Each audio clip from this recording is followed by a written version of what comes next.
Assalamualaikum warahmatullahi wabarakatuh. Salam sejahtera Bapak Ibu Guru Penggerak.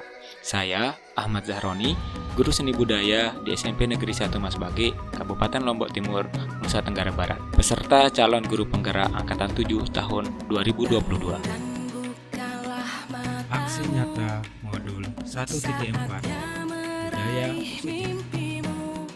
Latar belakang budaya positif mendukung terciptanya proses pembelajaran yang aman, nyaman, dan menyenangkan bagi peserta didik di sekolah. Untuk dapat mewujudkan budaya positif di sekolah, perlu adanya budaya positif. Adapun cara untuk menciptakan budaya positif di sekolah adalah dengan keyakinan kelas dan penerapan budaya restitusi. Tujuan adanya keyakinan kelas dan penerapan segitiga restitusi dapat mewujudkan budaya positif di sekolah. Tolok pertama, adanya positif keyakinan kelas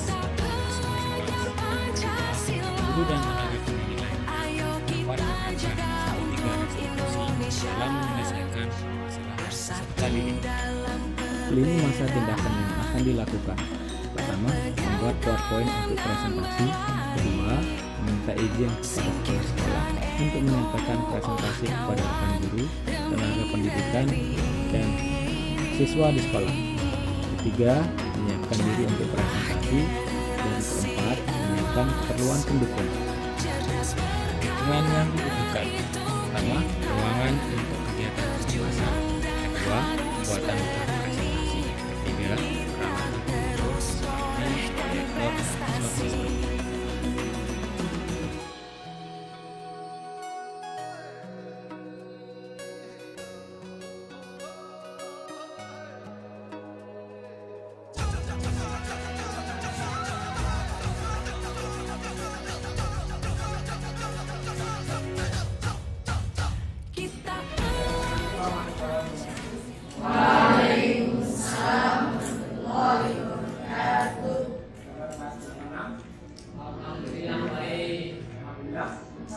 Ini di jam pelajaran 5 ya.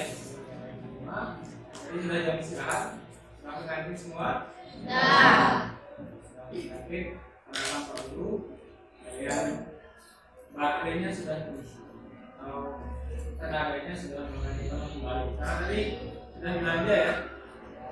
Berapa yang kita bisa menggunakan ini? Tapi semua ada yang disisain? Ada. Baik, di kesempatan ini lalu kita waktu kalian untuk mempresentasikan atau menjelaskan tentang keyakinan kelas. Nah, keyakinan kelas ini akan menjadi dasar dari budaya positif yang ada di sekolah kita. Nah, karena Pak Guru mengajar di kelas 81 sampai kelas 84, jadi nanti materi tentang keyakinan kelas ini akan Pak Guru presentasikan dan jelaskan juga di semua kelas yang Pak Guru ajar. Nah, tentunya harapan dari Pak Guru menyampaikan materi keyakinan kelas ini agar ketika kita belajar di kelas itu proses belajar bisa lebih baik atau kalian bisa belajar dengan aman. Nah, ketika kalian sudah bisa belajar dengan aman dan merasa nyaman belajar, tentunya apa yang kita bahas di kelas atau apa yang kita pelajari bisa dengan mudah untuk kita pahami sehingga kegiatan kita di kelas berdampak positif dan tentunya dapat kita terapkan di kegiatan kita sehari-hari. Itu kurang lebih terkait dengan keyakinan kelas yang hari ini akan Pak Guru jelaskan. Yang tidak masuk temannya? Ada siapa? Arif ya? Arif di mana Pak? Arif, ada keterangannya atau ada surat? Ada. Aktif? Aktif. Baru hari ini ya, teman-teman alhamdulillah di kegiatan kita. Nah, sebelumnya pernah mendengar istilah keyakinan kelas? Belum. Yang pernah mendengar apa? Peraturan ya? Nah, apa bedanya peraturan kelas dengan keyakinan kelas? Ada yang tahu? Atau peraturan kelas satu saja sebut apa misalnya? Tidak boleh berisik. Itu peraturan kelas ya. Nah, sebenarnya peraturan kelas ini bisa menjadi dasar dari pembentuk atau yang akan menjadi keyakinan kelas yang akan kita buat. Nah, itu tadi kaitannya dengan di kelas ya. Kalau di sekolah, peraturan sekolah kita salah satunya apa? Apa? Tidak datang tepat waktu atau tidak boleh terlambat ya. Nah, itu salah satu peraturan sekolah kita. Nah, sebenarnya banyak peraturan yang ada di sekolah kita ya. Nah, kalau kita bahas begitu juga dengan peraturan sekolah. Sebenarnya peraturan sekolah dan peraturan kelas. Nah, tapi di sini yang kita lakukan adalah bagaimana kita membentuk keyakinan kelas. Tujuannya yang sudah kita. Nah, ini yang menjadi latar belakang dulu atau dasar dari kita apa yang mendasari kita untuk membentuk atau membuat keyakinan kelas. Nah, di sini latar belakang yang pertama adalah menumbuhkan karakter murid yang kuat melalui apa? Melalui penanaman budaya positif di sekolah. Nah, yang merupakan bagian yang sangat penting untuk kita wujudkan. Tahu artinya budaya? Apa itu budaya? Joni, tahu budaya? Apa? Budaya. Kita kan dikenal dengan bangsa yang budayanya sangat beragam ya. Budaya, kalau kalian lihat artinya itu kurang lebih kebiasaan. Apa yang menjadi kebiasaan? Nah, tentunya di sini budaya positif adalah apa yang kita biasakan yang sifatnya positif. Ini yang menjadi latar belakang yang pertama. Nah, tentunya terbentuknya budaya positif ini adalah dari terbentuknya keyakinan kelas pada murid di kelas 8. Nah, karena Pak Guru mengajar di kelas 8, jadi Pak Guru sebutkan di sini kelas 8. Nah, saya diharapkan budaya positif ini tertanam secara kuat dalam kehidupan sehari-hari atau kebiasaan-kebiasaan baik itu terus-menerus kita lakukan sehingga dalam proses pembelajaran dapat berjalan dengan tertib dan lancar. Nah, kemudian di sini juga dijelaskan guru tidak hanya memberikan pengetahuan yang bersifat sesaat, tapi juga memberikan pengetahuan yang dapat diterapkan sepanjang hayat. Tahu maksudnya? Belajar 1+1 sama dengan 2 itu apakah untuk hari ini atau besok saja? Apakah hanya untuk di SD? Apakah hanya untuk di SMP? Apakah hanya untuk di SMA? Tidak kan? Itu maksudnya bukan hanya pengetahuan yang sesaat, tapi untuk sepanjang hayat. Dalam artian akan berguna untuk memenuhi atau yang akan membantu kita dalam kehidupan kita sehari-hari. Nah, kalau paling sederhana seperti matematika. Kalian jadi pedagang harus paham matematika? Harus. Jadi dokter harus paham matematika? Jadi ibu rumah tangga harus paham matematika? Karena apa? Ya hampir semua kegiatan kita tidak lepas dari namanya hitung-hitung. Nah, ini maksudnya sepanjang hayat. Nah, kemudian tentunya di sini adalah membentuk karakter atau akhlak mulia di masa yang akan datang. Nah, inilah tujuan yang namanya sekolah. Inilah yang tujuan dari pendidikan.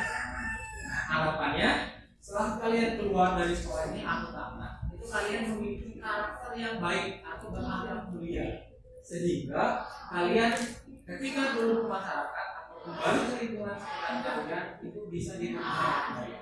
Nah, yang perlu kita ingat bersama, setinggi apapun ilmu kita, tetapi kita tidak mempunyai etika atau tidak punya adab atau tidak punya akhlak yang baik, kita akan sulit diterima. Tetapi jika kita punya akhlak yang baik, akhlak yang bagus, walaupun mungkin dalam segi ilmu kita ada kurangnya, itu akan mudah diterima oleh masyarakat. Karena apa?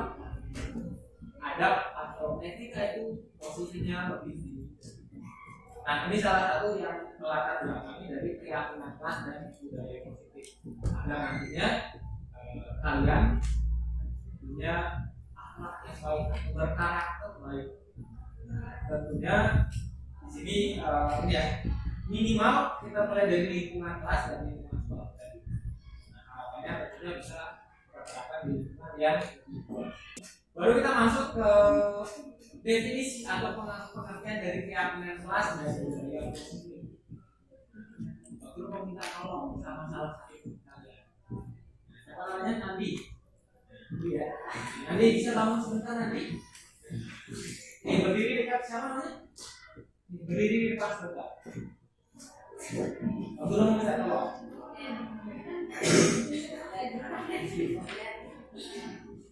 Bacakan Pak Guru tentang keyakinan kelas. Kita dengarkan ya.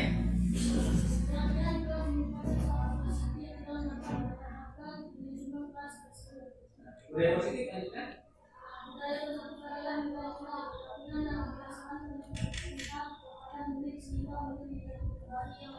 Oke, terima kasih Nandi sudah membantu Pak Guru untuk membacakan apa itu keyakinan kelas dan budaya positif. Kita mulai dari keyakinan kelas dulu ya. Sesuatu yang bersifat positif. Positif ini artinya baik ya. Yang dapat diterapkan di lingkungan kelas tersebut. Di lingkungan kelas tersebut.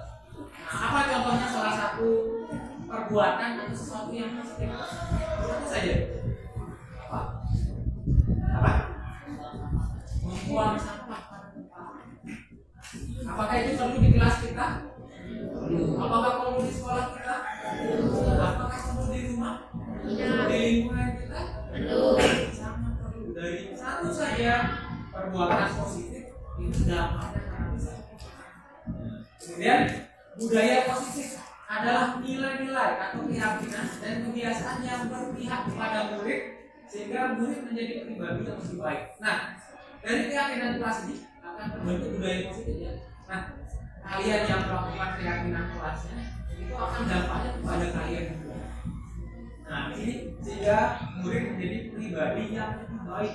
Nah, ketika kalian tertib menjaga kebersihan kelas dengan membuang sampah pada tempatnya, tentunya kalian juga harapannya akan tertib kepada hal-hal yang lain atau akan berdampak kepada sesuatu yang positif yang lainnya. Misalnya datang tepat waktu, kemudian ketika ada temannya yang mungkin sedang sedih karena uangnya ketinggalan, mungkin uang belanjanya, kalian bisa membantu. Harapannya seperti itu sehingga kegiatan-kegiatan positif yang lain itu bisa menyebar mulai dari kelas, kemudian sekolah dan lingkungan yang luas, sehingga yang saya jelaskan tadi menjadi latar belakang itu kalian memiliki pribadi yang lebih.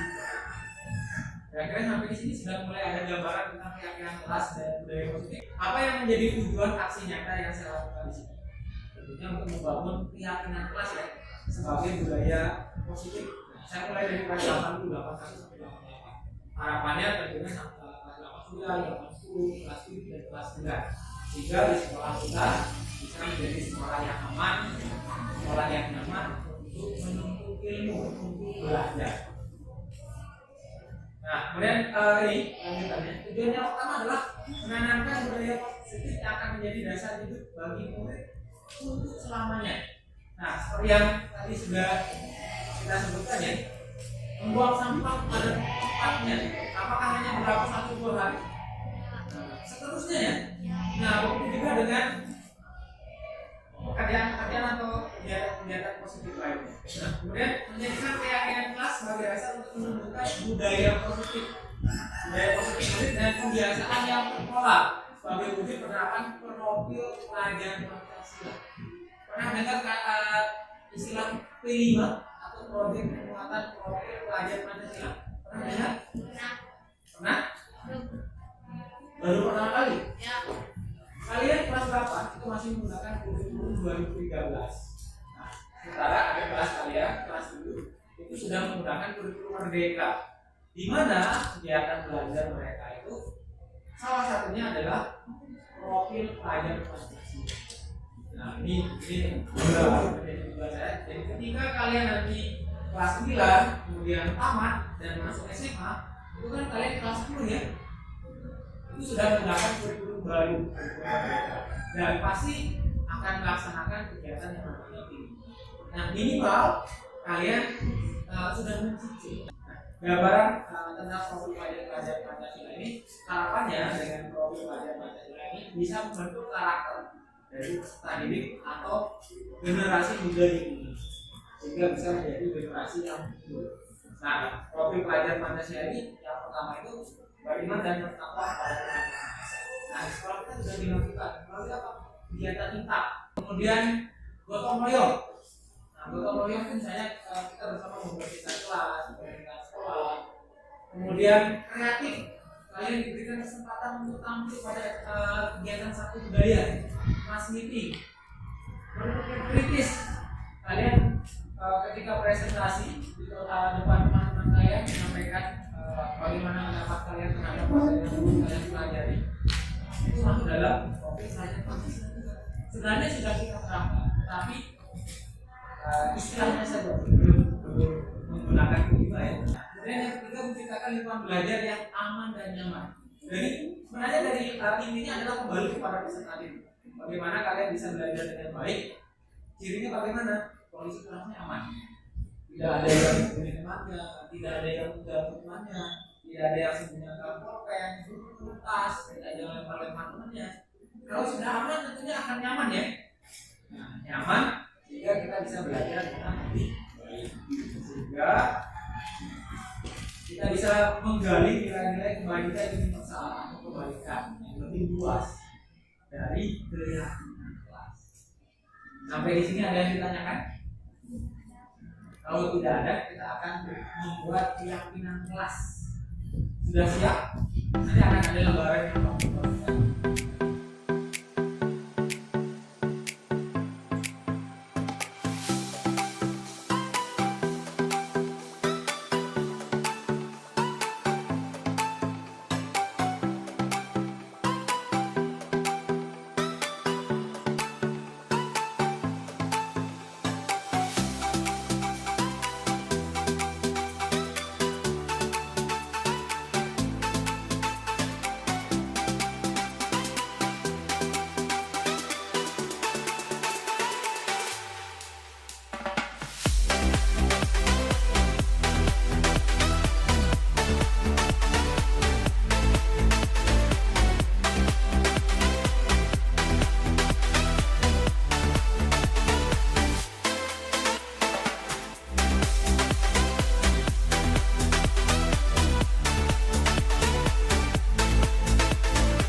Ini akan kita kategorikan mana yang masuk dalam kategori yang pertama, yang kita tentukan akan menjadi beberapa keyakinan kelas dari keyakinan apa.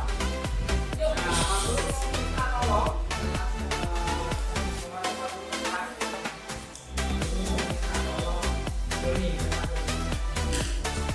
ayo.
Oke, poin pertama.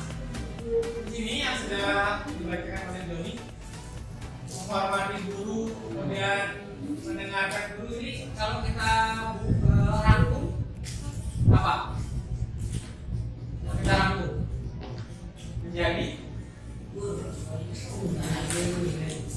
apa ini? Yang poin pertama itu adalah saling menghargai. Ketika ada seperti tadi sudah kita bahas, mengingatkan Bapak Ibu guru dalam salam, kemudian memanggil nama temannya dengan nama yang baik, misalnya namanya Joni, Joni Haryanto. Siapa? Joni Haryanto. Jangan diganti, hanya Jojon. Kecuali kalau itu misalnya Joni dipanggil di rumahnya dengan nama Jojon, ya mungkin tidak masalah ya. Tapi kalau nama panggilannya berbeda, tentunya nanti kalian merasa tidak nyaman atau tersinggung ya. Jadi kita sepakati kalau poin pertama adalah saling menghargai. Setuju? Setuju. Yang kedua, ya kita salah satu teman yang perempuan, siapa namanya? Nafida misalnya, coba dibacakan yang 1, 2, 3 apa saja?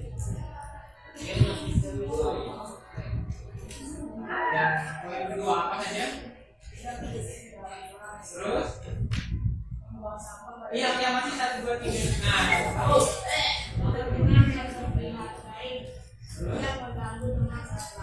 Oke, ini kalau kita buat dalam satu kata atau 2 kata singkat, berarti kita pakai yang singkat saja ya. Menjaga ketertiban saja ya. Yang ketiga, waktu kita tolong tadi yang laki-laki sudah dibawa, yang perempuan baru. Nah, ini dekatnya Nabi ya siapa? Siapa? Hanum. Hanum. Yang 1, 2, 3, 4, 5, 6.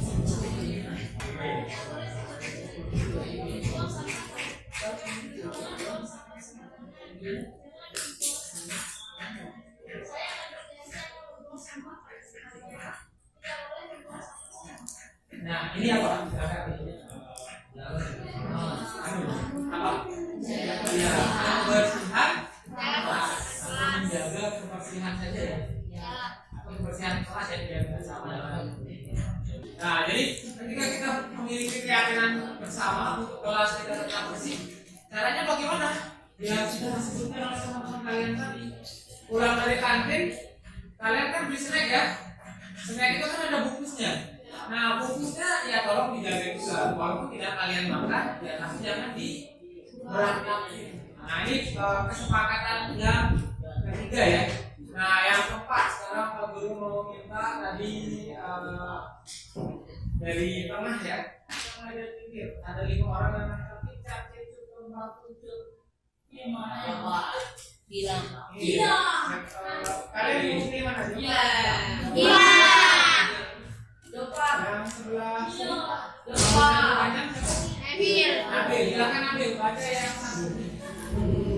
Iya. Yang 1, 2, 3.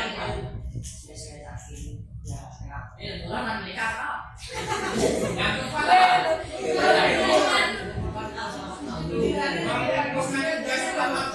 Kira-kira apa? Ya, silakan. Terima kasih Nabil. Mengumpulkan juga waktu. Apa namanya? Apa? Atau menghargai waktu. Tapi kita pakai tepat waktu saja. Nah, tentunya tepat waktu ini bukan hanya tugas saja ya.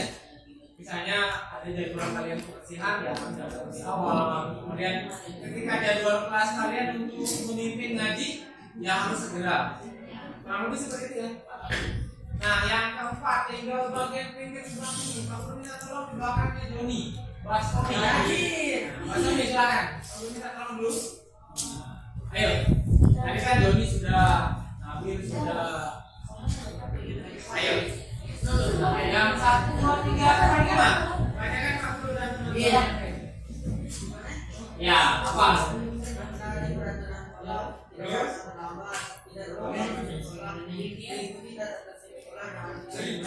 Nah, kira-kira terima kasih Pak Sony. Apa kira-kira kalau kita buat kesimpulannya. Saling menghargai sudah, jaga ketertiban. Nah, ini tentunya akan bingung ya, bukan hanya di kelas saja ya. Hanya kita di rumah. Ya di rumah pasti ada aturan juga. Bagaimana ketika orang tua kalian mengatakan, oh ini sudah waktunya sholat, ya, kita harus patuh dan taat.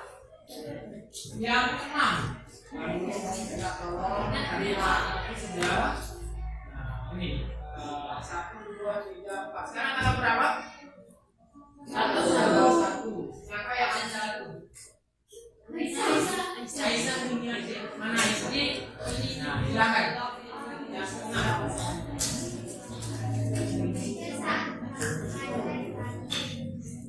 Apa? Oke, ini sudah jelas. Terima kasih Aisyah. Jujur. Ya. Nah, tinggal 2. Kita lihat. Di sini ada mengangkat tangan saat diberi pendapat. Ya, apa? Sopan santun. Yang penting kita tulis di sini saja ya.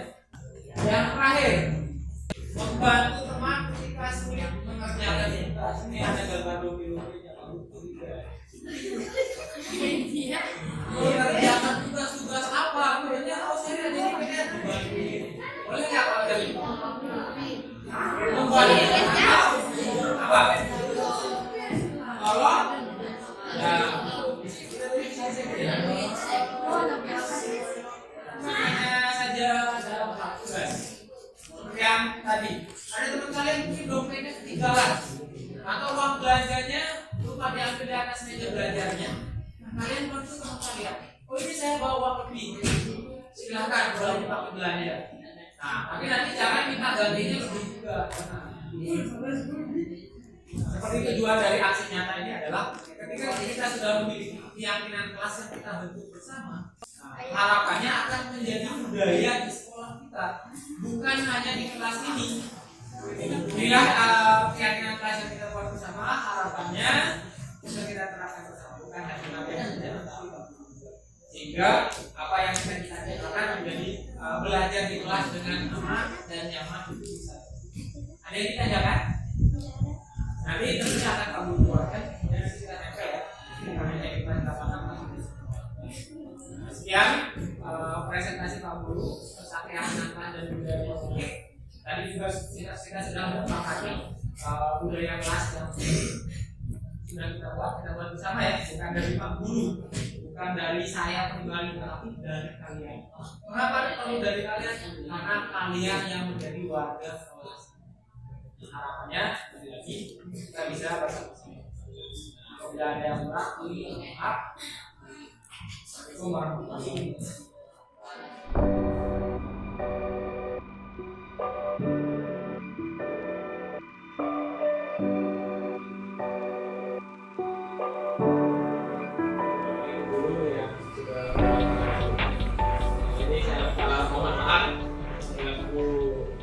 Bapak Ibu Guru, ini terkait dengan kegiatan kami sebagai peserta calon guru penggerak. Jadi di modul 1.4 kami diberikan kewajiban untuk melakukan pengibasan kepada rekan-rekan guru di sekolah. Selain kepada Bapak Ibu Guru di sekolah, saya juga harus melakukan kegiatan di siswa. Nah, karena ini adalah ibaratnya waktu yang harus saya manfaatkan agar bisa mengumpulkan Bapak Ibu Guru. Jadi saya izin kemarin ke Bapak Kepala Sekolah dan Pak Wayan untuk meminta waktu sekitar 20 menit untuk menyampaikan materi terkait budaya positif yang nantinya bisa kita terapkan bersama di sekolah. Nah, ini adalah materi pembahasan saya tentang budaya positif. Baik, untuk mempersingkat waktu, saya langsung saja menyampaikan materinya Bapak Ibu. Jadi karena waktunya saya persingkat, jadi mungkin saya hanya menyampaikan sekilas saja ya. Nanti terkait mungkin ada yang ingin Bapak Ibu Guru tanyakan, nanti bisa melalui diskusi di luar kegiatan ini. Nah, baik, salam sejahtera Bapak Ibu Guru hebat. Untuk mempersingkat waktu, saya langsung saja ke slide berikutnya. Nah, ini ada pertanyaan tematik atau yang akan memancing kita apa mana budaya positif atau apa contoh penerapan budaya positif yang telah kita lakukan minimal di kelas kita masing-masing. Nah, sebelum menjawab ini, saya ingin menjelaskan dulu budaya positif di sekolah itu nilai-nilai dan kebiasaan-kebiasaan di sekolah yang berpihak pada peserta didik agar mereka berkembang menjadi pribadi yang kritis, penuh hormat dan bertanggung jawab. Nah, ini pemahaman awal mengenai budaya positif. Nah, kemudian bagaimana untuk mendukung budaya positif itu? Ini kaitannya dengan perubahan paradigma atau bagaimana kita merubah sudut pandang kita terhadap budaya positif tersebut. Nah, perubahan paradigma ini di awalnya dikaitkan dengan bagaimana pandangan atau filosofi pendidikan menurut Ki Hajar Dewantara. Jadi yang pertama adalah bukan tabula rasa atau peserta didik itu bukan selembar kertas kosong yang akan kita tulis, tetapi peserta didik ini terakhir dengan bakatnya masing-masing atau memiliki keunikan masing-masing. Nah, kemudian kaitannya dengan karakter dan budi pekerti. Kemudian di sini yang perlu kita ingat adalah tugas guru menuntut bakat tersebut agar anak tumbuh dengan selamat dan bahagia. Nah, kemudian guru ini adalah ibarat petani, sementara peserta didik itu adalah bibit.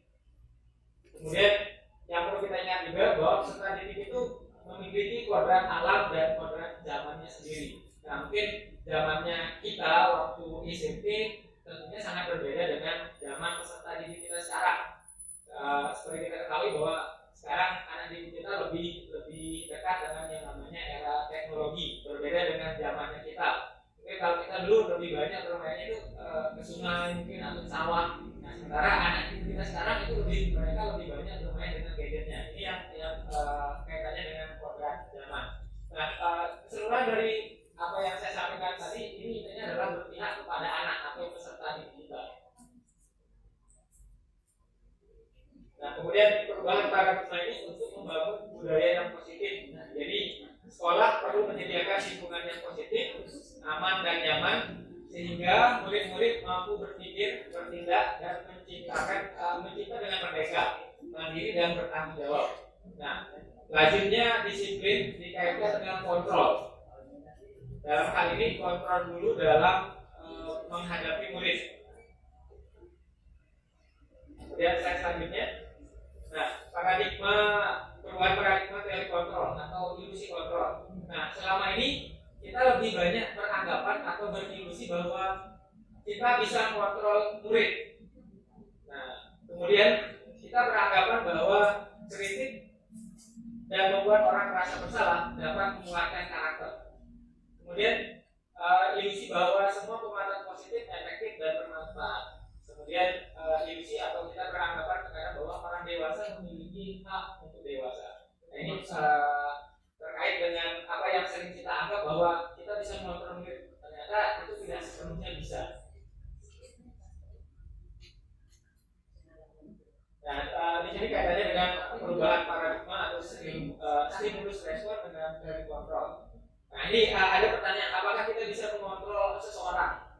Nah, ini kembali lagi jawabannya ya atau tidak. Nah, pada stimulus respon kita mencoba mengubah orang agar pandangannya sama dengan kita. Nah, ini yang sering terjadi, termasuk pada diri saya. Ketika memberikan materi mungkin kepada siswa, saya mungkin berpandangan bahwa apa yang saya anggap itu harus sama dengan murid. Tetapi pada teori kontrol seharusnya kita berusaha memahami pandangan orang lain tentang dunia. Jadi bukan hanya dari sudut pandang kita, tetapi juga dari bagaimana siswa memahami misalnya dari materi yang kita pelajari. Nah, kemudian perilaku buruk dilihat sebagai suatu kesalahan. Nah, semua perilaku memiliki tujuan. Kemudian orang lain bisa mengontrol saya, hanya Anda yang bisa mengontrol diri Anda. Nah, ini sedikit perbandingan antara stimulus respon dengan teori kontrol. Kemudian pemaksaan ada pada saat rujukan gagal. Nah, kemudian sedangkan pada teori kontrol kolaborasi dan kesepakatan menciptakan pilihan-pilihan baru. Nah, di sini ingin menjelaskan pada poin terakhir, kalau stimulus respon itu model berpikir menang kalah. Nah, sedangkan pada teori kontrol itu lebih pada berpikir menang-menang atau win-win solution. Nah, ini misalnya pada siswa ketika ada masalah itu kita mencoba untuk agar masalah itu bisa selesai pada anak juga pada bisa selesai pada kita sebagai pendidik. Jadi bukan hanya jalan keluarnya dari kita saja, tapi jalan keluarnya juga ada dari peserta didik sendiri. Sehingga di sini yang sering kita dengar istilah win-win solution atau berpikir model menang-menang. Nah, kemudian kita akan menyimpulkan apa makna disiplin. Nah, kata disiplin sering kita kaitkan dengan tata tertib atau teratur atau kepatuhan pada peraturan. Nah, kata disiplin juga sering kita hubungkan dengan hukuman. Padahal disiplin itu berbeda, karena belajar dengan disiplin tidak harus memberi hukuman. Nah, justru hukuman itu menjadi salah satu alternatif terakhir. Kalau perlu, tidak digunakan sama sekali. Ya, betul pasti. Jadi terkadang kita membuat peraturan itu nanti ujungnya adalah hukum, padahal tidak seperti itu. Nah, kemudian Ki Hajar Dewantara menyatakan bahwa untuk mencapai kemerdekaan atau dalam konteks pendidikan kita saat ini, untuk menciptakan murid yang merdeka, untuk menciptakan syarat utamanya adalah harus ada disiplin yang kuat. Nah, disiplin yang dimasukkan di sini adalah disiplin diri yang memiliki motivasi internal.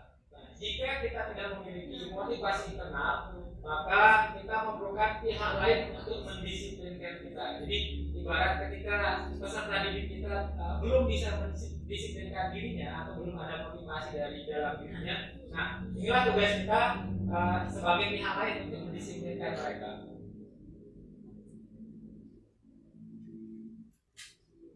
Jadi teori motivasi perilaku manusia. Jadi contohnya misalnya kita menghindari ketidaknyamanan atau hukuman. Apa yang terjadi apabila saya tidak melakukannya? Misalnya, apa yang terjadi bila saya tidak datang tepat waktu?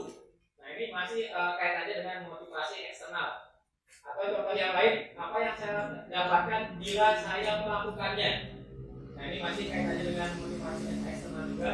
Nah, ketika masuk ke dalam motivasi internal, contohnya adalah saya akan menjadi orang seperti ini bila saya melakukannya. Misalnya menjadi sesuai harapan. Jadi muncul dari dalam diri kita.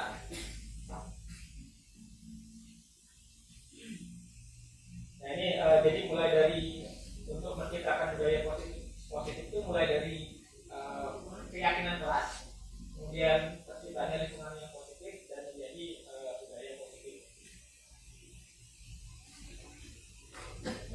Nah, ini yang saya rasakan materinya cukup berat untuk disampaikan karena ini masih sering kita ibaratnya masih sering kita lakukan keyakinan kelas, hukuman dan penghargaan. Nah, mengapa tidak pelan-pelan saja? Mengapa namanya harus keyakinan? Nah, ini ada dua contoh. Mengapa kita memiliki peraturan 3M, memakai masker, mencuci tangan, kemudian menjaga jarak. Nah, kemudian mengapa kita memiliki peraturan harus datang tepat waktu pada saat mengikuti pelatihan? Nah, tentunya kita punya jawabannya masing-masing ya. Nah, untuk mendukung motivasi intrinsik atau motivasi dari dalam diri, itu kembali ke nilai-nilai atau keyakinan-keyakinan yang lebih menggerakkan seseorang dibanding mengikuti peraturan-peraturan.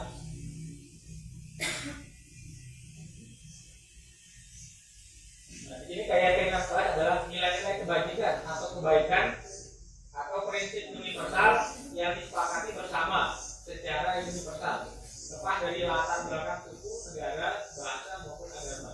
Nah, ini menurut Bosan tahun 1998, suatu keyakinan akan lebih memotivasi seseorang dari dalam atau intrinsik. Seseorang akan lebih bersemangat untuk menjalankan keyakinannya daripada hanya sekedar mengikuti serangkaian peraturan. Nah, kemudian ini pembentukan keyakinan kelas. Keyakinan kelas bersifat abstrak. Nah, jika kita bandingkan dengan peraturan kelas, biasanya peraturan kelas itu banyak sekali rincian-rinciannya. Sedangkan pada keyakinan kelas ini ibaratnya lebih universal. Kemudian pernyataan kelas nanti dibuat dalam bentuk positif. Nah, keyakinan kelas misalnya tidak terlalu banyak sehingga mudah dan dipahami. Nah, semua warga kelas sebaiknya ikut berkontribusi dalam membuat kegiatan kelas lewat curhat pendapat. Kemudian bersedia meninjau kembali keyakinan kelas yang dibuat dari waktu ke waktu. Nah, contohnya seperti ini. Ketika kita membuat peraturan, biasanya bentuk kalimatnya seperti ini: selalu kembalikan buku ke tempatnya. Nah, sedangkan pada keyakinan kelas itu lebih dibuat dalam bentuk yang lebih sederhana, misalnya tanggung jawab. Begitu juga dengan peraturan-peraturan yang lain, misalnya dilarang melakukan kekerasan. Nah, pada keyakinan kelas itu bentuk kalimatnya lebih kepada keselamatan atau menghormati orang lain.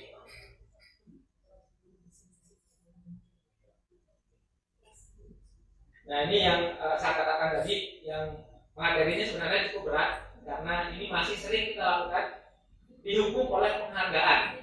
Nah, kita sering memberikan penghargaan tujuannya untuk motivasi. Contohnya, misalnya juara kelas 1, 2, 3 kita berikan amplop. Nah, tujuan amplop itu motivasi. Nah, tetapi terkadang di sudut pandang yang berbeda, kita memberikan penghargaan itu kita juga menghukum. Nah, contohnya kemarin di kelas buku ya. Nah, ada yang bertanya, kok saya tidak dapat? Yang 4, 5, 6, 7, 8, 9 kok tidak dapat? Ini yang dimaksudkan dihukum oleh penghargaan. Pengaruhnya bisa jangka pendek, jangka panjang. Kemudian bisa juga penghargaan itu mengurangi ketepatan, penghargaan tidak efektif. Nah, bisa juga penghargaan ini merusak hubungan.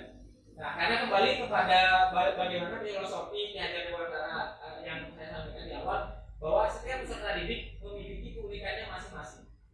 Nah, ini yang sebenarnya masih banyak kita lihat, tetapi memang sulit untuk kita rubah. Karena khawatirnya motivasi itu penghargaan ini adalah motivasi eksternal, bukan motivasi dari dalam diri anak tersebut. Nah, sehingga ketika dia misalnya posisinya turun dan tidak mendapatkan penghargaan, khawatirnya dia tidak bersemangat lagi.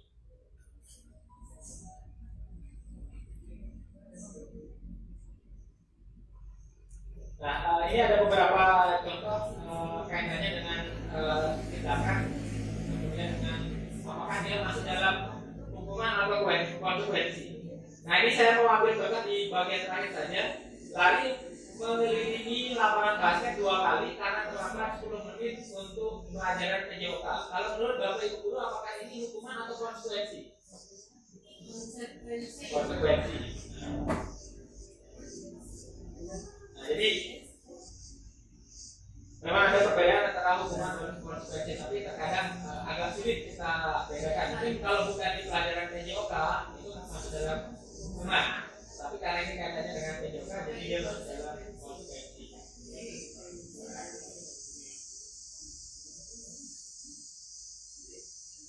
Nah, ini perbedaan antara hukuman dan konsekuensi. Jadi hukuman itu biasanya sesuatu yang sifatnya menyakitkan karena ada kata-kata hukuman tadi, sedangkan konsekuensi adalah sesuatu yang harus terjadi. Misalnya seperti tadi, karena telah pada pelajaran PJOK 10 menit itu memang harus terjadi, jadi ada yang harus dilakukan untuk ininya, konsekuensi dari tindakannya tersebut. Ini saya bersingkat aja. Nah, ini kaitannya kembali lagi dengan kebutuhan dasar manusia, survival atau kebutuhan paling dasar, kebutuhan untuk hidup, kemudian cinta kasih atau untuk diterima, kemudian penguasaan, kesenangan atau kebebasan. Nah, ini yang terkadang sering terjadi, misalnya ketika ada permasalahan kepada peserta didik kita, bisa jadi karena kebutuhan dasarnya tidak terpenuhi. Misalnya pada poin kedua yang mungkin sering kita temui pada permasalahan anak didik kita, sehingga mendisiplinkan mereka, kita menemukan masalah.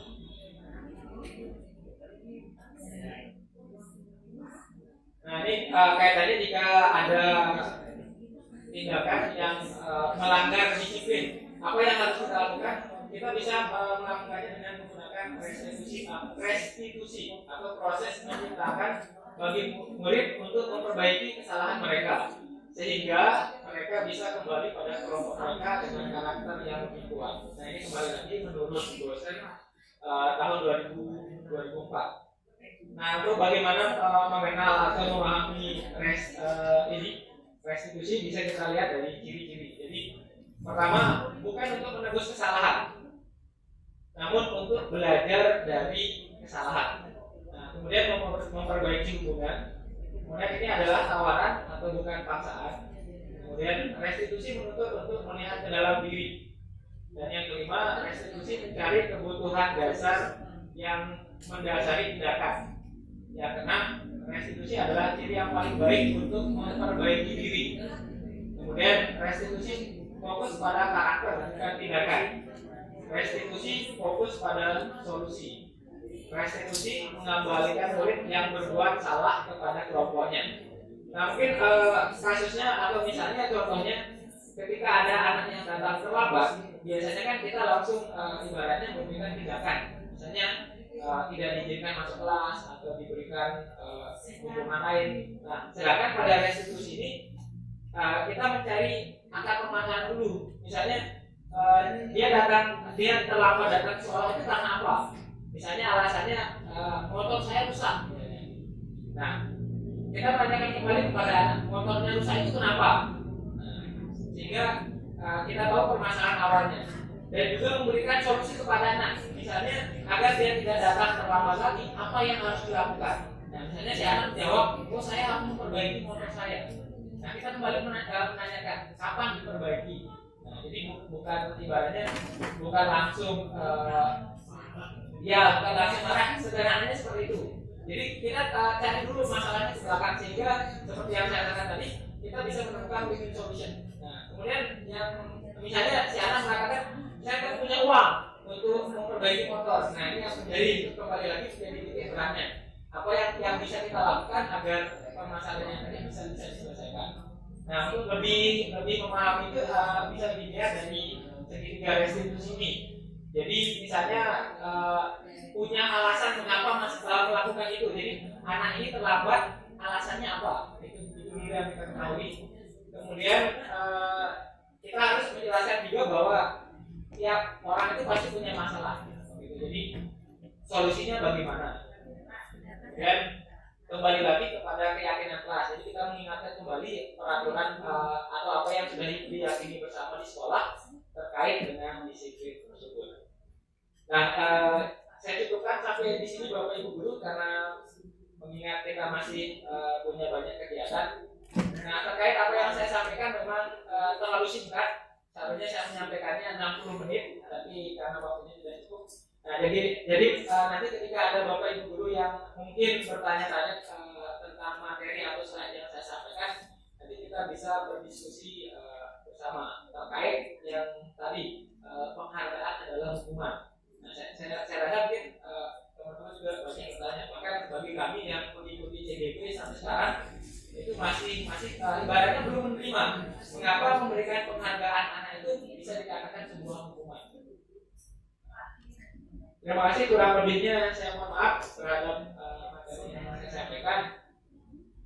Dan kembali lagi saya ucapkan terima kasih kepada Bapak Ibu Guru yang sudah meluangkan waktunya untuk bisa